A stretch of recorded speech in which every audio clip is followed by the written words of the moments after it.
In today's video, I'm going to be showing you how to reset the Wi-Fi settings on your HP DeskJet printer. This applies to all HP DeskJets in the 2600 and 2700 series.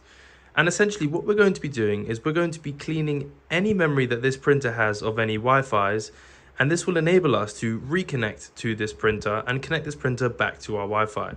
This is especially helpful if, let's say, you've had this printer sat in the cupboard for years and you need to finally use it, but you just can't get it on the Wi-Fi. Sometimes it's remembering old Wi-Fis, sometimes it has a misconfiguration. So let's reset it. It's very simple. What we're going to do is we're going to make sure the printer is on and plugged in and everything. And what we're going to do, you can see this one can't connect to any Wi-Fi and the Wi-Fi light is flashing.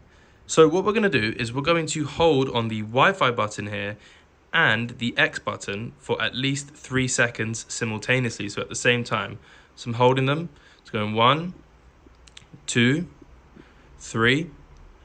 And you can see now the power button is going to flash for a few seconds, signifying that there is a reset happening. And now the flashing has stopped. This is blinking again. And now, as you can see, the printer is in pairing mode. So once you've done that, I recommend retrying a full reconnection to your printer. Now, if you want a really extensive guide on how to reconnect this printer to Wi-Fi, check the link in the description. But that's how you do a Wi-Fi reset. Now, you should be able to just go ahead and discover it on your app again, or even look in your settings on your phone and you should find the Wi-Fi there. Thank you guys so much for watching. If this video helped, please do consider subscribing. Have a nice day and goodbye.